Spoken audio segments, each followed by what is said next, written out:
Podo Urip berada di wilayah Kecamatan Petanahan, Kebumen. Desa ini terletak di utara kota kecamatan sekitar 3 km. Desa ini menarik, salah satunya berupa situs sumur tua, sumur kuno. Sumur ini diperkirakan telah ada sejak tahun 1800-an. Sumur ini sebelumnya berupa sendang, belik, padusan di bawah pohon beringin besar. Sekarang pohonnya sudah tidak ada. Sumur ini dikenal sebagai sumur Banyu Urip atau air kehidupan. Menurut cerita masyarakat yang berkembang, sumur Banyu Urip semula berupa mata air sebesar telapak kaki. Mata air ini dimanfaatkan oleh pasukan Diponegoro tahun 1825-an untuk bertahan hidup setelah sebelumnya bermunajat di wilayah Lirat. Hasil munajat tersebut berupa petunjuk bahwa mereka harus berjalan ke arah barat mengikuti alur Kuntul Ngalayang atau mengikuti arah jejak leluhur. Ternyata yang dimaksud jejak leluhur adalah petilasan leluhur berupa mata air kecil. Maka kemudian seluruh pasukan ngalap barokah mata air itu. Mata air kecil namun tidak habis-habis dimanfaatkan, bahkan di saat kemarau. Mereka pun mendapatkan kekuatan baru melakukan perlawanan terhadap Belanda. Pasukan yang semula sudah hampir patah arang, banyak yang terluka, kemudian menemukan semangat dan rasa hidup kembali. Sehingga daerah ini pun kemudian dikenang dengan nama Pada Urip atau Podo Urip, yang berarti kembali hidup. Di selatan kompleks sumur itu dikenal masyarakat dulu sebagai bekas lumbung yang di sekitarnya dikelilingi pohon salak yang rimbun sebagai pagar. Ada sejumlah wilayah yang nampaknya turut mendukung peristiwa peperangan di era Diponegoro. Misalnya ada wilayah Seluangan atau Podo Urip yang merupakan areal persawahan. Seluangan dipercaya dulu sebagai areal persawahan penyuplai logistik. Selain itu, terdapat nama Duku Bangar yang dipercaya dulu banyak korban perang yang berjatuhan di wilayah ini. Bangar berarti bau menyengat. Areal Bangar ini sebagian masuk desa Podo Urip dan sebagian di desa Wajasari di sebelah barat Sumur Tua. Menurut keterangan yang dimaksud petilasan leluhur itu adalah petilasan dari Ki Badranala bahwa wilayah Banyu Urip ini dulu kala sebelum masa Diponegoro merupakan benteng pertahanan dan lumbung logistik era Ki Badranala dan Ki Sunan Geseng tahun 1600-an saat melawan Belanda yang mendarat di pesisir Petanahan. Dari wilayah Podo Urip inilah dulu Ki Badranala menyusun kekuatan dan sukses mengusir Belanda, dan kemudian beliau mendapat gelar Ki Gede Panjer I tahun 1606 sampai 1657 dan berkuasa di Panjer Roma pada masa Sultan Agung Hanyokro Kusumo. Kebenaran historisnya memang masih layak diuji kembali, namun setidaknya sumur ini sudah dapat membantu merangkai pernik sejarah masa lalu Kebumen. Perjuangan pendahulu dan leluhur kiranya dapat menjadi cerminan hidup sekaligus memompa semangat juang. Satu hal penting adalah perlunya menghargai jasa perjuangan leluhur.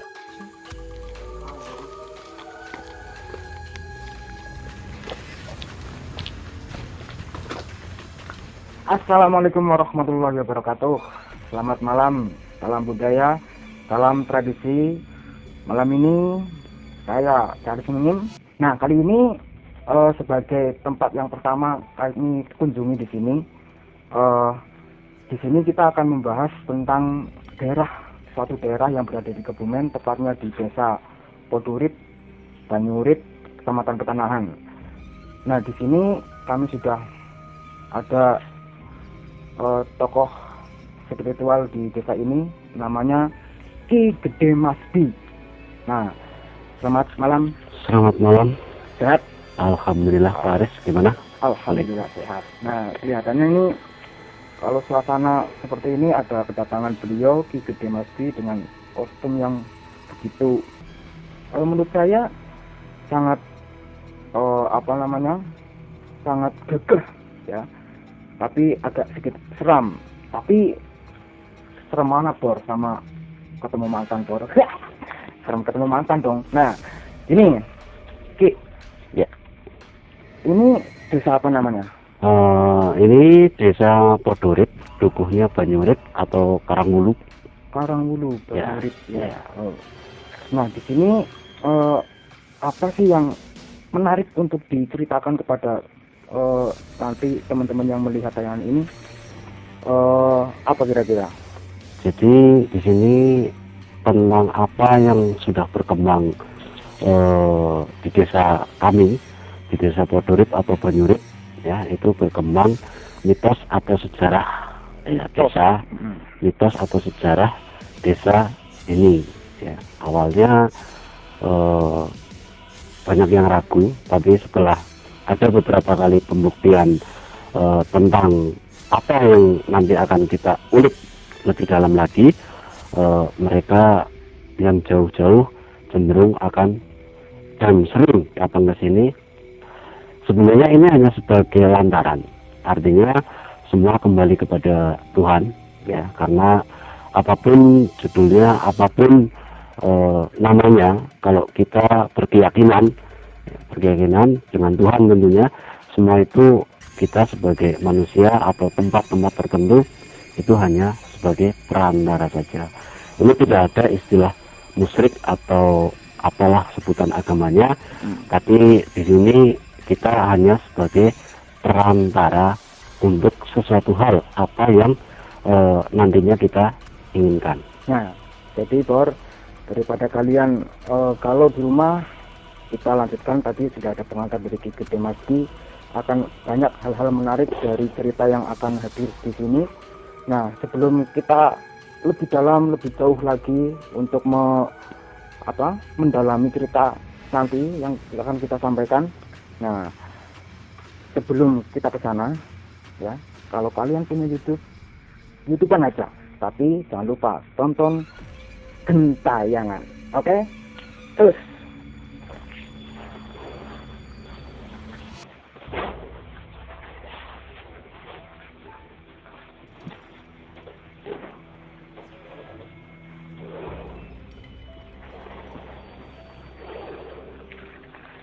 Ini saya boleh duduk di mana, Ki? Biar tidak saru. Ya di situ aja nggak apa-apa. Nggak apa-apa. Ya, yang penting jangan membelakangi ya. Jangan membelakangi sana ya. Iya betul.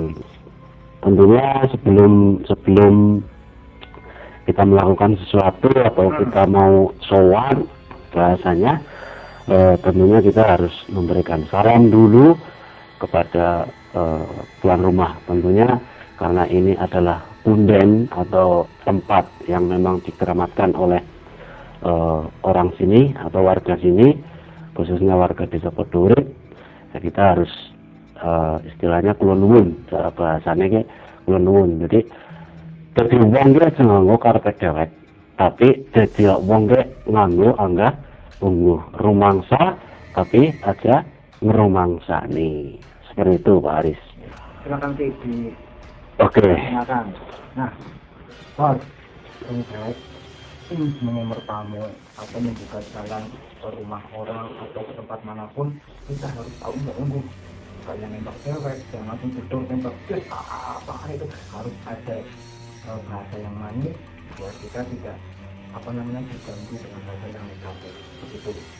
Nah, Ki Gede sudah melaksanakan ketuk pintu atau memberi salam kepada yang membawa resto wilayah ini. Ya, Ya. ini kan saya lihat ada sumur, Ki. Ya. Ya. Ini sumurnya emang ukurannya sekecil ini, Ki. Ya. Jadi gini Pak Aris. Awalnya itu sebenarnya ini bukan berbentuk sumur sedemikian. Loh, ini bentuk apa? Ya. Bentuk ya. hati? Ya, hati. Hati untuk menyembuhkan orang-orang yang sakit hati. Oh, gitu. Iya. Kalian tuh yang sakit hati datang ke sini, sembuh. Lanjut. Oke, jadi begini Pak Aris, saya akan memulai awal dari sebuah cerita, dari apa yang saya dapat dari orang tua, dari kakek, dari buyut saya dulu, orang yang sudah sepuh-sepuh. Jadi kenapa sih di sini kok ada namanya Punden Banyurip? Punden Banyurip. Ya, jadi kok bisa istilahnya punden itu apa? Punden itu adalah sesuatu yang memang tempat yang dikeramatkan oleh desa setempat. Ya, Punden itu adalah sesuatu tempat yang dikeramatkan oleh desa itu atau desa setempat. Dimanapun wilayah pasti ada. Artinya untuk mengenang atau istilahnya biar kita mengingatlah bahwa dulu tuh di sini ada yang babat alas. ya, sebelum ada desa itu ada namanya Babat Alas. Dulu itu ada sekelompok, ya, ada sekelompok prajurit, ya, ada panglima, ada prajurit, ya, ada jenderal dan sebagainya. Pada saat perang dulu, ya, itu lari dari timur arah ke barat, ya. Itu kan wetan yang ini ngulon, ya, karena wetan mulai mayune ngulon dari Purwati tekan naring Banjarwinangun sampai dengan Lirak, terus tekan naring Kritik, ya, terus tekan naring Dukuh Banyurip atau Podorip, ya. Kenapa mereka itu beliau-beliaunya ini kok lari dari arah timur ke arah barat?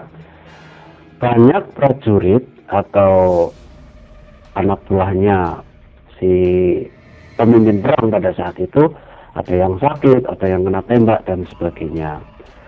Hanya mencari air dan mencari makanan pada saat itu.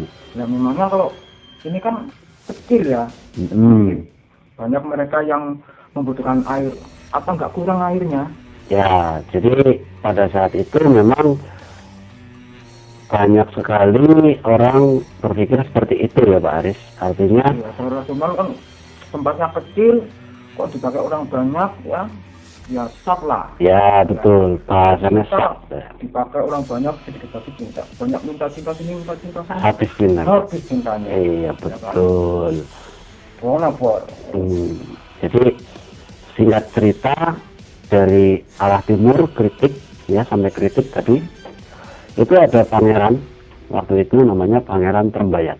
Pangeran Trembayat, ya, yang membawa beberapa pasukan perang pada saat itu. Kalau sebelumnya pangeran berarti sangat sepuh, artinya sudah cukup lama sekali, ya. Begitu sampai desa Podorip, ya, pada saat itu mereka menemukan tepak kebu. Ngerti tepak kebu? Ya. Tepak kebu, lur. Kebu ngerti? Ya, jadi tapak kebu, tepas tapak kebu pada saat itu. Sikil ya? Ya, sikil kebu, ya, ngidek gelet, ya, gelet ora garing-garing, Anak terpakai. anak banyune. Nah, Malah kebu kan cilik, kebu mene lah ya. Ya, Ini ya, pasti kecil. betul. Ini nggak pernah habis itu ya. Itu adalah suatu mukjizat dari Tuhan, ya. Pada saat itu Pangeran Trembayat menemukan tepak kebu mau, ya. Terus Pangeran Trembayat minum duluan atau ngombe dhisik lah. Bok-bok nang-nang ya, Nah, bok-bok nang-nang. Saya jadi penasaran. Ya dulur, penasaran apa enggak? Seperti apa sih bentuk sumurnya, atau kita lihat dari atas itu sumurnya seperti apa? Boleh lihat bukan? Monggo. Ayo kita lihat. Monggo. Ayo, monggo. Berdoa dulu nggak sih? Enggak, udah saya izinin, udah saya minta izin. Seperti ini ya, dalam lagi ya? Dalam. Ini yang biasa diambil oleh warga sini, biasa diambil. Untuk warga sini ya sering ambil pakai timba, ya. Artinya air ini nanti kita akan ulik lebih dalam lagi lah. Kita akan ulik lebih dalam lagi apa sih manfaat dari sebuah sumber mata air yang dari Dukuh Banyurip. Seperti itu. Nanti kita akan ulik. Apa sih manfaat atau kegunaan karomah ya, lebih ke karomah air itu sendiri. Sekali lagi, ini tidak ada kaitannya dengan istilah musyrik atau syirik. Ini kembali lagi ke keyakinan, ya. Ini hanya sebagai perantara kita tetap yakin dengan adanya Tuhan. Nah, kalau ini nih, tadi masalah musik atau syirik dan sebagainya, saya melihat ada bunga mawar, bunga melati. Kalau mawar melati ini aku biasanya seneng nih, tapi biasanya aku berikan kepada cewek. Hai sayang, ini bungamu. Sebagai pengungkapan rasa cinta. Iya. Tapi ini kok bunga ditaruh di sini? Apakah memang ada sangkut pautnya antara yang membawa rekto sumur ini suka bunga atau gimana sih? Mungkin ada penonton yang masih awam dengan hal-hal seperti ini. Ya, oke. Singkat aja sih. Jadi gini, seyogianya atau cara bahasa Jawanya ya luwes wong garap mertamu yang gawa lah. Ya, luwes yang gawa. Nek dewek mertamu mengaring ngene wong kan gawane gula teh. Ya. Gula teh gawa rokok lah. Ya, berhubung kita ini datang ke tempat istilahnya punden, kan nggak mungkin Pak Aris kita bawa gula teh. Apa yang mereka mau makan gula tehnya kan nggak mungkin gitu. Jadi ini hanya sebagai sarana. Ini ada kembang telon, ya, ada kembang mawar putih, mawar merah, kenanga dan kantil beserta kinangan. Ya, artinya gini, ini bukan sesuatu yang kita sembah ke beliau-beliaunya yang ada di sini, bukan. Gawan tangan, tapi tewong mertamu gawa. Dan ini tidak dimakan oleh beliaunya, tapi yang dimakan itu hanya intisarinya. Ya, jadi makhluk jin,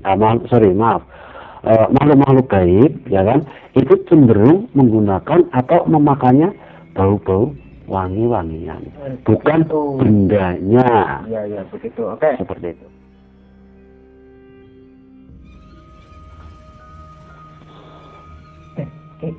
Gitu deh.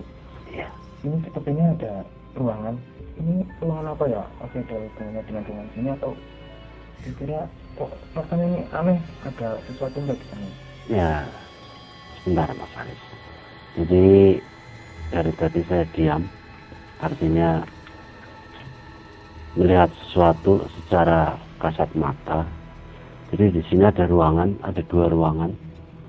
Ya, di dua ruangan ini ada sosok lah, ya, ada sosok penghuni sumur atau sumur Banyurit lah, sumur Banyurit, yang mana sosok ini ada beberapa yang memang ada di sini, yang Burakso di sini, artinya yang menjaga di sini. Jadi ada di sini ya? Ada, ya. Boleh misalnya kita masuk sekarang nggak sih? Oh boleh. Kalau Pak Haris pengen melihat boleh. Sebenarnya sih takut tapi ingin tahu. Takut ingin tahu. Judulnya penasaran ya. Penasaran. Tapi bukan penasaran yang ada di sana ya. Iya. Ayo. Apa itu? Monggo. Kita lihat sana. Ayo monggo silakan. Ayo. Di belakang sih. Ya. Di sini Pak Haris. Ya. Di sini ada beberapa sosok gitu ya. Ada beberapa sosok yang memang menghuni rumah ini. Boleh masuk ya? Boleh, silakan. Nggak apa-apa ya. Ini di samping sebelah kanan saya ya, samping sebelah kanan saya ada sosok yang tinggi besar menggunakan ikat ya. Itu ada suara, boleh tadi entah kerekam atau tidak, entah kerekod atau tidak, barusan ada suara dari sini. Ini sosok laki-laki. Kenapa sih? Dan cukup besar ya. Tidak apa-apa. Aman ya.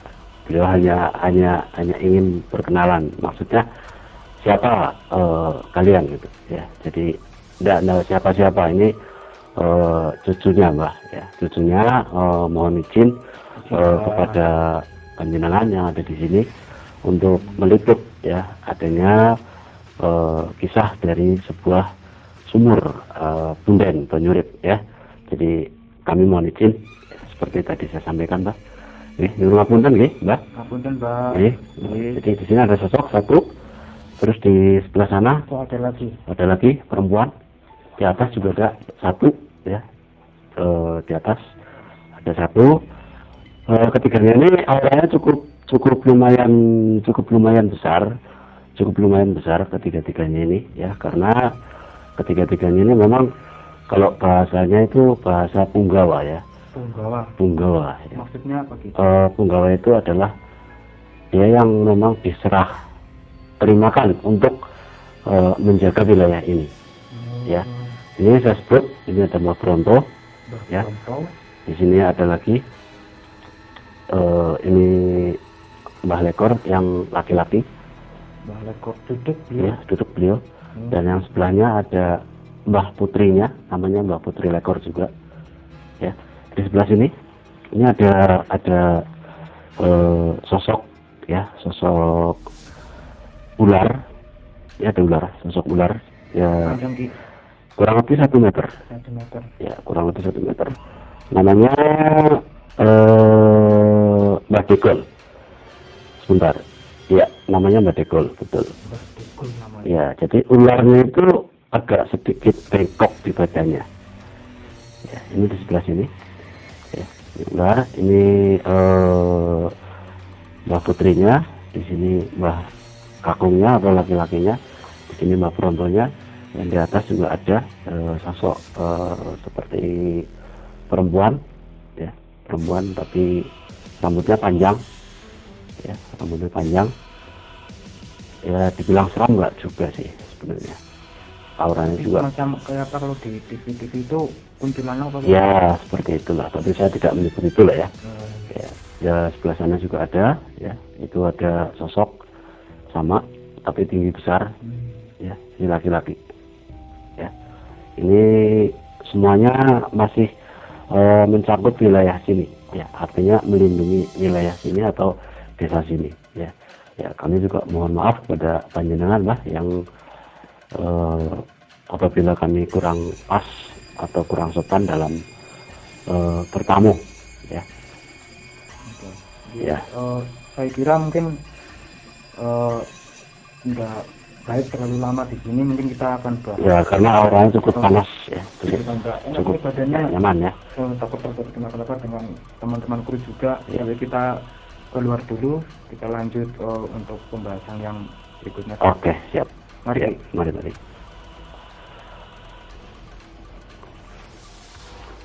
Nanti tadi kita kan sudah dari dalam menjumpai beberapa sosok yang gentayangan atau berada di sekitar ruangan itu. Ya. Nah, ini pasti lebih penasaran lagi dengan sumur ini, Ki. Mohon penjelasan, Ki. Ya. Jadi apa yang tadi saya sampaikan di awal, ya, berkaitan dengan Pangeran Berbayat dan prajuritnya, yang tadi saya sampaikan ada petak kerbau atau bekas telapak kaki kerbau, ya. Ini sekarang bentuknya menjadi sumur. Nah, sumur ini airnya cukup dalam, ya, ada airnya di dalam. Nah, kegunaannya untuk pengobatan.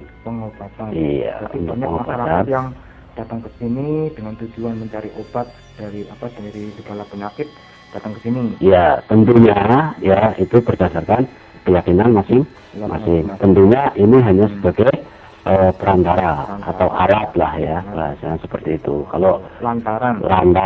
Kalau ke dokter pun begitu juga, ke dokter misalnya harus menggunakan obat. Ya, ada obatnya, itu sama seperti itu ya.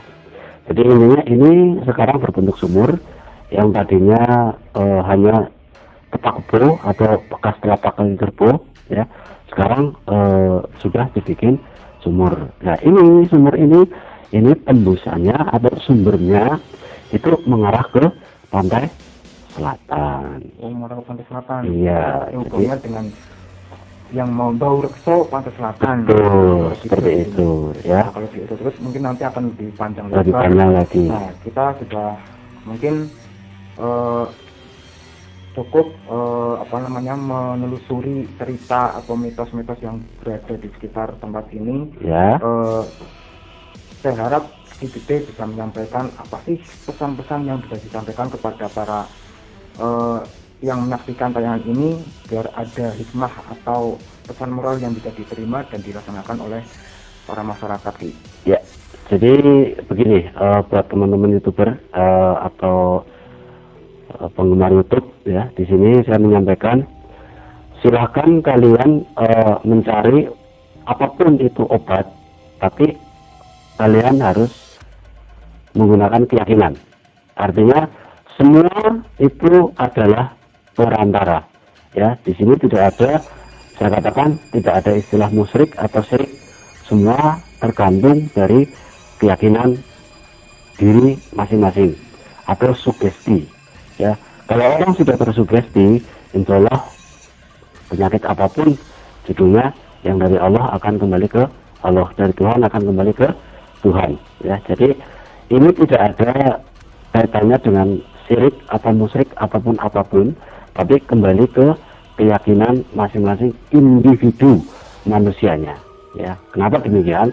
Karena apapun judulnya tanpa keyakinan, ya, tanpa sugesti yang kuat, mau mencari apapun tetap tidak akan tercapai atau terlaksana atau terwujud. Ya, maka dari itu buat teman-teman, monggo mau mencari spiritual yang seperti apa, mau mencari paranormal yang seperti apa, tapi tetap harus waspada. Semua itu hanya perantara, ya. Jadi nggak ada lah istilahnya kalau ini dikaitkan dengan masalah agama apa dan sebagainya, tidak ada. Ya, kembali ke keyakinan. Ya. Karena apapun judulnya, agama adalah suatu agama adalah suatu kendaraan. Ya, atau keyakinan, ya, supaya kita lebih yakin dengan adanya agama tersebut, gitu. Ya, kurang lebih begitu. Jadi sudah kalian dengar teman-teman yang menyaksikan tayangan ini, silakan diambil pesannya, diambil hikmahnya dari cerita yang kami sampaikan kepada kalian. Nah, untuk para pecinta atau yang gemar menyaksikan YouTube, teruslah kalian YouTubean, tapi jangan lupa like, share, komen, dan subscribe tayangan ini. Jangan lupa guys, oke? Kita lanjut pada tayangan berikutnya. Terima kasih. Salam budaya, salam tradisi. Assalamualaikum warahmatullahi wabarakatuh.